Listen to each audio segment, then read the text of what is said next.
नमस्कार विद्यार्थी मित्रांनो, मागील तासापासून आपण भारतातील लोकप्रशासन पेपर क्रमांक 2 यामधील राज्य शासनाची किंवा राज्याच्या धोरणांची निर्देशक तत्वे यांचा अभ्यास करायला सुरुवात केली होती. भारतीय संविधानाच्या 4थ्या भागात कलम 36 ते 51 यामध्ये आपल्याला या निर्देशक तत्वांचं अस्तित्व हे पाहायला मिळतं. संविधान सभेतील B.N. राव यांच्या विशेष अभ्यासातून आणि प्रयत्नांमधून कायद्याच्या कक्षेत न येणाऱ्या या मूलभूत हक्कांच्याच एका रूपाचं अर्थात या मार्गदर्शक तत्वांचं अस्तित्व हे आपल्याला दिसून येतं. अनेक विचारवंत अभ्यासक असं म्हणतात की यामधून शासनाला, संसदेला मार्गदर्शन होत असतं. न्यायालय देखील आपला निर्णय देत असताना त्या निर्णयामागील तर्क हे या मार्गदर्शक तत्वांमध्ये शोधत असतात. एक सर्वसामान्य माणूस देखील त्याच्या सामाजिक आर्थिक गरजा, त्या गरजांसाठी आवश्यक असणारी परिस्थिती निर्माण करण्यासाठी जी काही कायदे असतील, क्रांती असतील, त्याची प्रेरणा शोधण्याचं काम याच नीतिनिर्देशक तत्वांमध्ये पाहत असतं. आणि एकंदरीतच आपण असं म्हणू शकतो की ही नीतिनिर्देशक तत्वे शासन आणि प्रशासनाला त्यांचं कार्य करत असताना एक प्रकारची आचारसंहिता पुरवत असतात. आता या नीतिनिर्देशक तत्वांवर आपण पाहतोय की 20व्या शतकातील उदारमतवादी, समाजवादी, राष्ट्रवादी विचारांचा प्रभाव दिसून येतो. या तासामध्ये आपण या मार्गदर्शक तत्वांचं जे महत्त्व आहे त्याचा अभ्यास करणार आहोत. अशा या राज्य धोरणांच्या निर्देशक तत्वांचं महत्त्व प्रचंड आहे. भारतीय संविधानाचे अभ्यासक दुर्गादास बसू म्हणतात, अधिकांश मार्गदर्शक तत्वांचा उद्देश हा सामाजिक आर्थिक लोकशाहीची प्रस्थापना करणे हा आहे की ज्याचा उल्लेख आपल्याला भारतीय संविधानाच्या स्तरनाम्यातच मिळतो. म्हणजे या मार्गदर्शक तत्वांचा नेमका उद्देश काय आहे तर सामाजिक आर्थिक लोकशाही कशी प्रस्थापित होईल ते पाहणे आणि सामाजिक आर्थिक लोकशाहीची प्रस्थापना करणे हे तर भारतीय संविधानाच्या सरनाम्याचं एक महत्त्वाचं उद्दिष्ट सांगण्यात आलेलं आहे. याच्या महत्त्वाबाबत अधिक विस्तारानं बोलत असताना आपण म्हणू शकतो की या नीतिनिर्देशक तत्वांचं महत्त्व सर्वाधिक जर कशासाठी असेल तर ते शासनासाठी असेल. कारण ही नीतिनिर्देशक तत्वे शासनाला मार्गदर्शन करतात.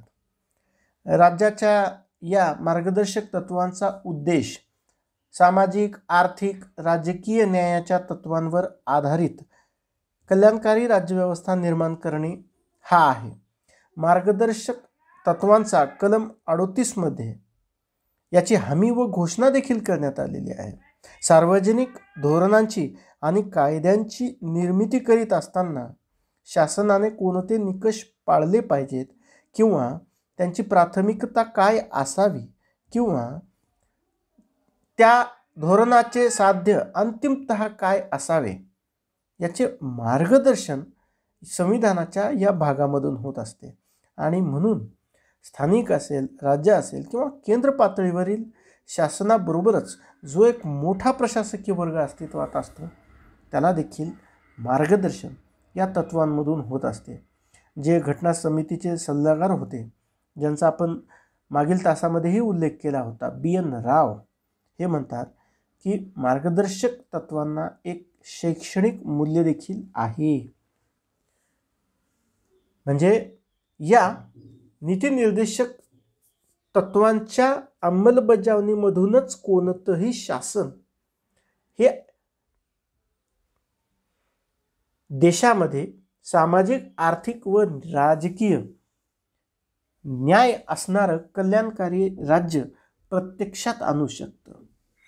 म्हणजे शासन जेव्हा कार्य करतं तेव्हा ते शासनानं कार्य करत असताना कोणते निकष पाळले पाहिजेत, त्यांची प्राथमिकता ही काय असली पाहिजे, किंवा ते जे ध्येय धोरणं तयार करीत आहेत, कायदे तयार करीत आहेत, त्याचं अंतिम साध्य काय असलं पाहिजे याबाबत मार्गदर्शन हे ही नीतिनिर्देशक तत्वे करत असतात. म्हणजे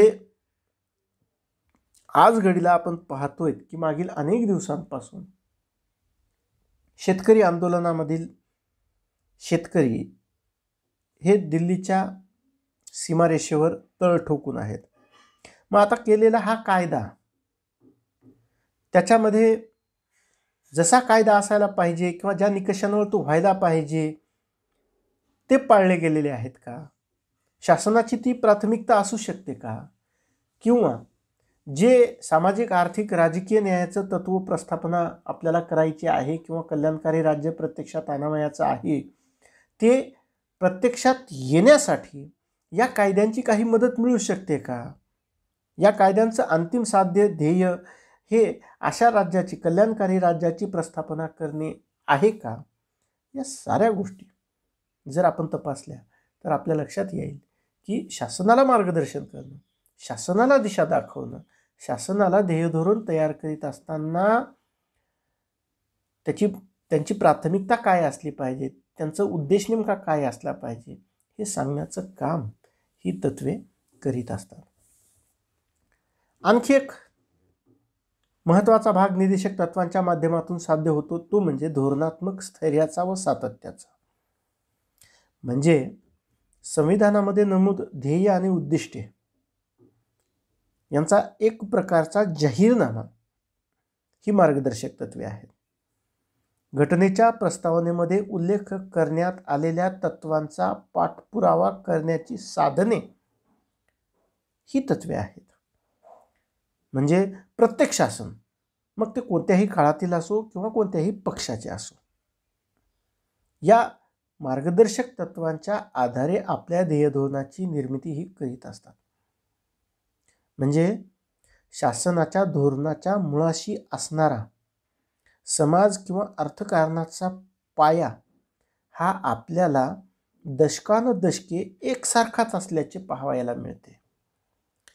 आणि फक्त देशांतर्गतच्याच धोरणांमध्ये नाही तर आपल्या आंतरराष्ट्रीय धोरणांमध्ये सुद्धा जे एक प्रकारचं सातत्य आणि स्थैर्य आपल्याला पाहायला मिळतं त्याचं मूळ कुठंतरी या निर्देशक तत्वांमध्ये आहे.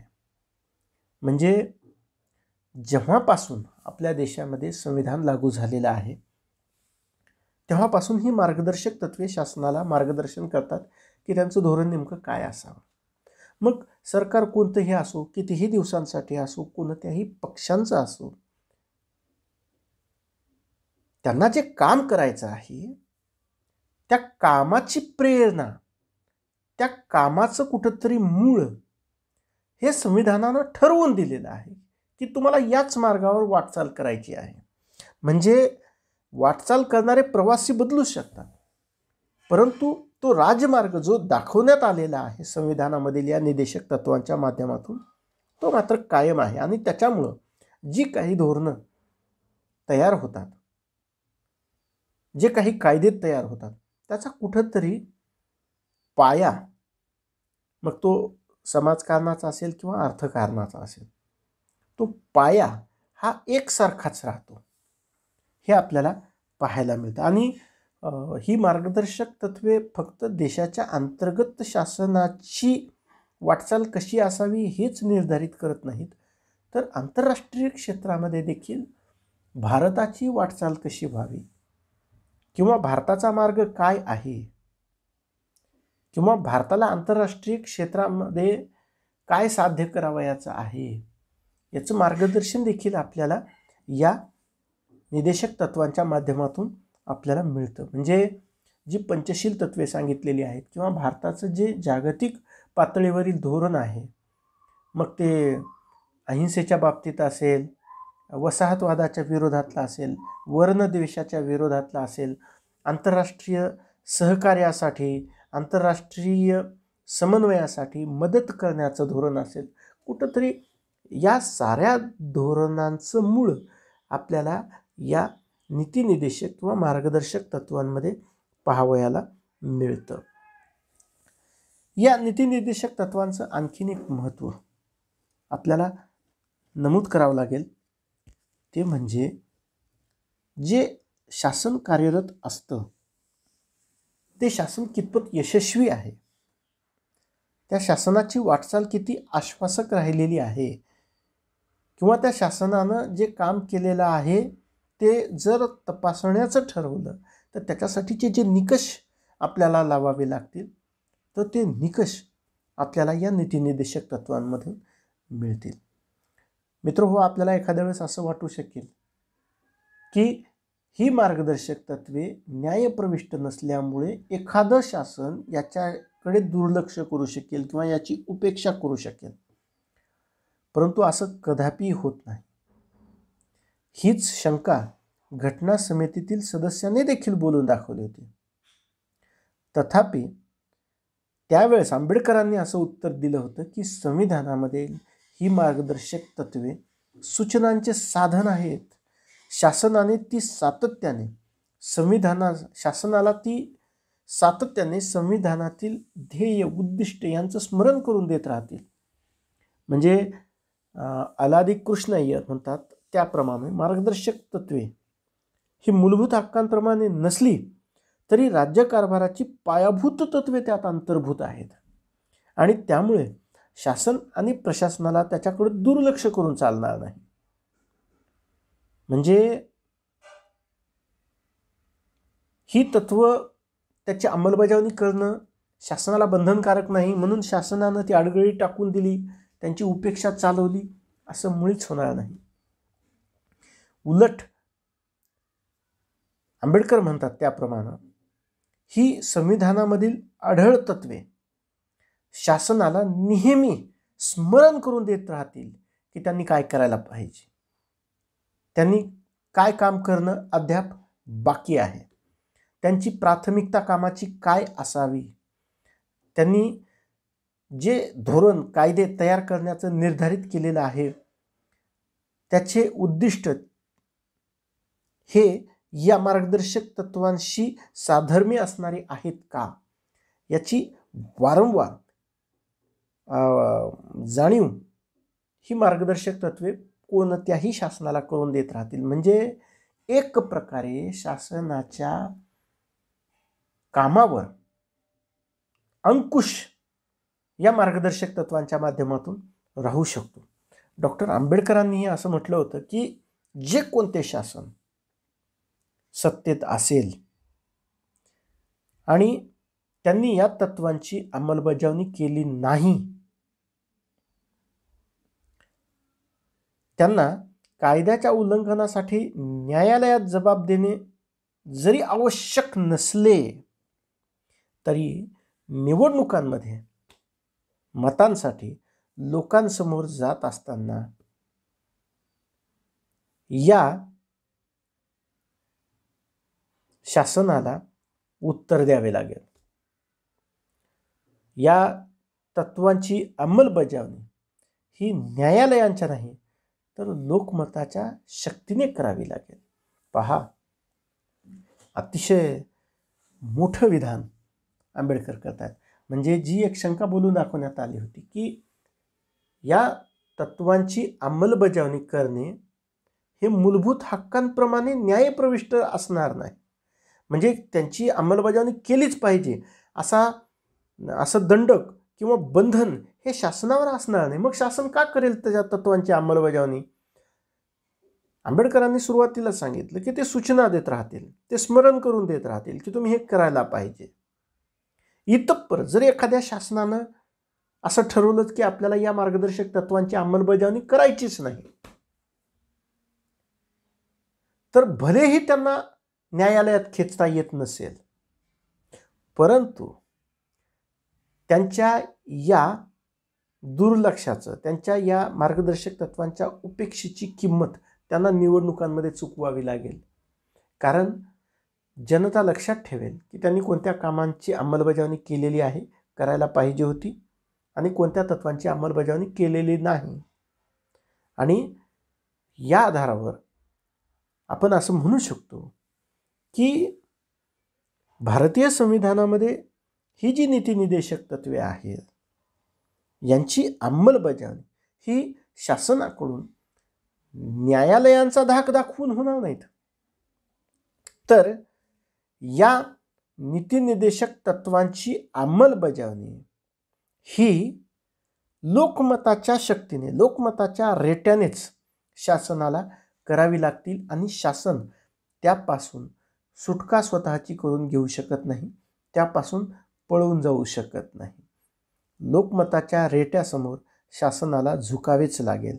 किंबहुना एखादं शासन कसं काम करत आहे आणि त्याचं यश अपयश याचं मोजमाप होत असताना, कोणत्याही शासनाच्या कारकिर्दीचं मूल्यांकन होत असताना हीच नीतिनिर्देशक तत्वे असतील की जे पॅरामीटर्स म्हणून वापरले जातील. म्हणजे मनमोहन सिंग सरकारने रोजगार हमी योजना, महात्मा मनरेगा असेल किंवा कुठलंही शासन जेव्हा एखाद्या कायद्याची अंमलबजावणी करतं, मग ते माहितीच्या अधिकार कायद्याचं अंमलबजावणी असेल किंवा सध्याच्या या शेतकरी कायद्यांच्या अंमलबजावणीचा असेल, बाल हक्कांच्या संबंधानं असेल, महिला सुरक्षेच्या बाबतीत असेल, एखादा कायदा करतं तेव्हा त्याचा कुठं ना कुठं तरी दाखला तुम्हाला, त्याचा आधार हा तुम्हाला या नीतिनिर्देशक तत्वांमध्ये आढळून येतो. आणि म्हणूनच आंबेडकर म्हणतात की एखाद्या शासनानं जर याच्याकडे दुर्लक्ष केलं तर भलेही त्या शासनाला तुम्हाला न्यायालयात घेऊन जाता येणार नाही, परंतु जेव्हा हे जनतेच्या न्यायालयात जाईल तेव्हा मात्र त्याची किंमत त्या शासनाला चुकवावी लागेल ज्यांनी या निर्देशक तत्वांकडे दुर्लक्ष केलेलं आहे. पुढील तासामध्ये या राज्य धोरणांच्या निर्देशक तत्वांच्या महत्त्वाचा पुढील भाग आपण अभ्यासणार आहोत. तुर्तास धन्यवाद.